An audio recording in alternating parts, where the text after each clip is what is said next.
Hello, guys, and welcome back to another interview. So, while you're watching this introduction, you might be wondering why is this introduction in black and white? Well, I didn't record this introduction now. I recorded it, I think, at least like 200 years back. And you might ask, how can a normal human being survive 200 years when the world record is, I think, something like 116 years? Well, let me tell you something about myself, guys. I am not a normal human being. If you ask any of my friends, I'm probably the weirdest person they've ever seen in their entire life. Now, another thing you might be wondering is that why am I wearing sunglasses when it's clearly dark outside? It's night. Well, the reason for that is in my weird world, the sun comes out at night, and the sun's light right now is completely destroying my eyes. But I am mentally strong. So what I'm going to try to do is I'm going to remove these sunglasses, fold them, keep them in my coat pocket, which I now realize I do not have in this coat. I'm very sorry for that. I'm just going to keep them inside and come, guys. So all this aside, guys, welcome back to the interview. And I mentioned in my previous interview about how much I really love technology. And following that love for technology, here we have another interview today with an IT professional, and she works out of Singapore. Her name is Mrs. Kanu Bedi, and her official designation is okay. It's too complicated for dumb people like me to explain to you. So why don't you guys watch the interview, see her designation, see her views, insights, and let me know below in the comments what you felt about this interview. Thank you guys for watching, and I hope you enjoy it. Good evening, ma'am. First of all, I would like to thank you for taking time out from your busy schedule today and sharing your valuable information with me and many more people, of course. So, for all our viewers out there, can you please define your profession in a few sentences? Hi, good evening. Thank you for taking out time for me as well. So I'm working as a Microsoft Dynamics AX consultant, and I'm into ERP implementation, where we go to different SMEs or different industrialists and we take their business requirements and map it into our system. Thank you, ma'am. What has been the effect of this pandemic on different aspects of your organization? Oh, there have been many changes, many rules and regulations being in place by Ministry of Manpower as well, which our companies have to follow. So initially, when there were not too many cases in Singapore, they just they divided us into two teams, which is like a part of BCP, Business Continuity Plan, in which one team has to work from home for a week and another will go to office, and they have to swap every week like that. But now that the coronavirus is taking a toll all over the world and the cases are surging in India, in Singapore as well. So now all of us have to work from home unless our nature of work requires us to be in office. Only that for that we have to go to office with the approval of our seniors management. Otherwise, we have to work from home. Given the large scale work from home situation due to the pandemic, what have been your challenges and takeaways from the experience? That's a very tricky questions. I think, yeah, like every coin has two parts. So say like same like that. Like if I have to work from home, the good part is I can see my daughter whenever I want to, which I cannot do when I go to work. If I have to talk to her, I have to call my helper and do a video call. But there I can just go out of my room and see her. But the challenging part is that also that my daughter is too young, and if she sees me around, she would want to just cling on me. So I have to literally hide in a room, lock myself, and work. So yeah, I think different sides of the coin, but I'm enjoying it. According to you, could technology have played a better role in forecasting and thus preventing the COVID 19 pandemic? If yes, then how?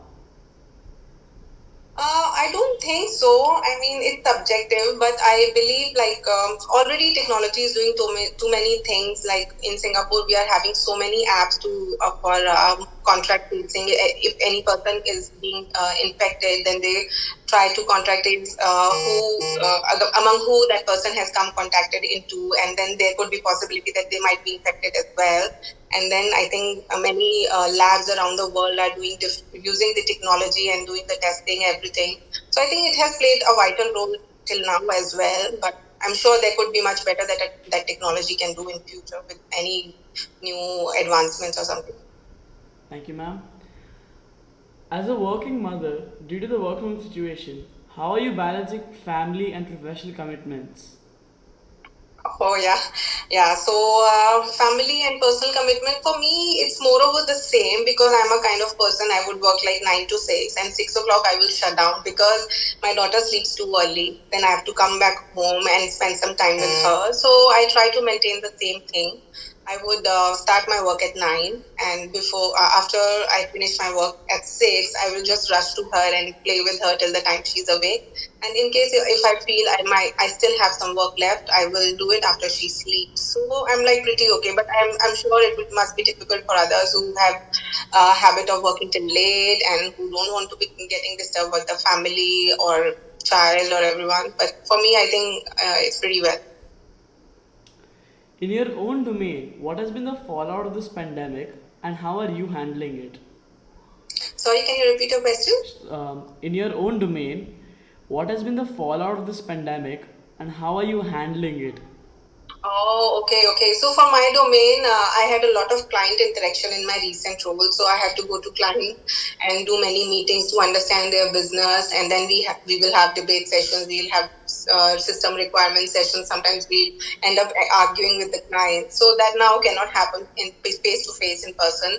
So that when we are handling through Zoom calls or Skype calls, we are arranging telecommunication meetings. But I believe in person it is easier. You can see each other very well because now we are just doing audio calls. We are not doing the video calls and anything because everybody is at home. Somebody have not taken shower or something like that, so we cannot take video calls. But I think if you're meeting in person, if you're discussing things, much get resolved faster. But now we have to adjust to the situation. Being an NRI, what differences have you experienced in the handling of the pandemic by Singapore vis-a-vis India? If you can share some personal experiences, do so. Oh, okay. So I think I cannot compare India with Singapore because Singapore is like population is just 5.6 million, and India is a huge, vast country with 1.3 billion population. So I cannot compare the strategy. But yeah, Singapore is tiny. They have that advantage, and I don't want to be racist, but I feel people have more civic sense here. They understand what is going on. They would want to listen to the government and the health workers what they are advising. So in that way, they have been very disciplined, and they have taken few decisions which other countries have not taken very quickly. And everybody is listening to government. We have been maintaining social distancing since whenever we have told. There could be few violators, but still it's much better compared to India because I've seen news and everything. People are not maintaining the social distancing. They're still going out. But I believe they should take this seriously because if a country as small as like Singapore is not able to contain the virus since like around in 3 months, then India will take a long time. Thank you, ma'am. Do you foresee any disruptive techno-medical advancements as a result of this pandemic? And if so, what do you foresee? I think there will be and there should be because the world was before this. The world was not prepared for this kind of pandemic. Nobody had thought that there will be something which will come and disrupt all the economies and shut down everything all around the world. So I have heard, I've been reading. I think there have been news that they are trying to develop something like if you wear a smartwatch that could detect if there is if you are COVID-19 infected or something. I'm not sure how true it is, but I think there is a need. There should be something like this which could at least help you tell that, okay, you are near virus droplets or virus aerosols, then maybe you should take precautions while going out or something like this. What support has the Singaporean government been providing to its residents to overcome the impacts of the COVID-19 pandemic? Oh, there has been many. The government has been doing really, really well. I think when it started and the virus wasn't too much, at that time nobody knew that the virus is too much contagious. We just know that there has been a virus which has been spreading. So they give monthly rebates to all their Singaporeans, like $300 per month, something like that. And now when they have seen the virus is more dangerous and it's still not contained. They have increased it to more $300. So every Singaporean, every resident is getting $600 per month, which is good enough just for your basic needs. Apart from that, if you are a senior citizen, they are giving you more money. And if somebody is having their own businesses, because for us, we are salaried people, we can still work from home, we are still getting salaries. But there are few people whose business have been totally shut down, or they were like freelancers. They used to go and sing. I had my neighbors, they used to go and sing in few concerts, and they used to do comparing, hosting the events. So now that no events are happening, their business, their income is totally shut if they are affected badly. So government is providing per person some huge money like $1,000, $1,500 per month to them. So I think that's a lot. Government has been really nice. Thank you, ma'am. Based on this once in a lifetime experience, what advice would you give to the future generations so as to handle such similar situations? Okay, so I think it's my also first time we have been seeing this kind of pandemic, never been able to experience it previously. So I believe everybody should have trust in their government and should have trust in their health workers. They should listen to them carefully, follow the instructions given to them, and they should also, at the same time, I've been reading news all over the world that health workers are being disrespected and they've been thrown out of their houses just because everybody's fearing that they might bring infection home. But I think we should give them huge respect, because the kind of work they are doing, it's like they're going to war every day. You never know when they are infected as well. So we should respect them and we should take care of ourselves and maintain the social distancing. Thank you, ma'am. And with that, we have reached the end of this interview. This was an amazing experience for me as I learned how the pandemic has affected the information technology industry. I hope that this interview has helped you as well, ma'am, in any manner possible. I personally have learned a lot from this.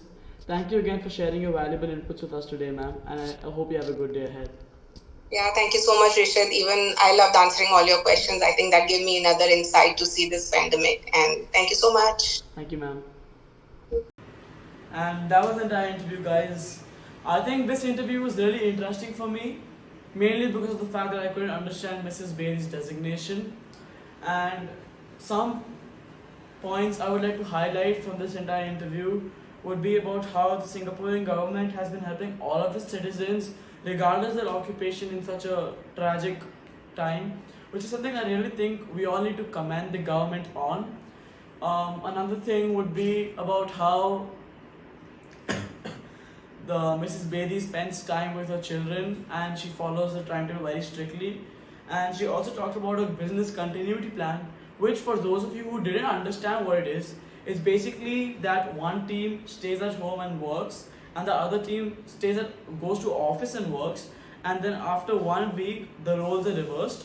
And I think that's a really great plan, which balances work life and private life. And yeah, that's it for this interview, guys. I hope you guys enjoyed it, and thank you guys for watching.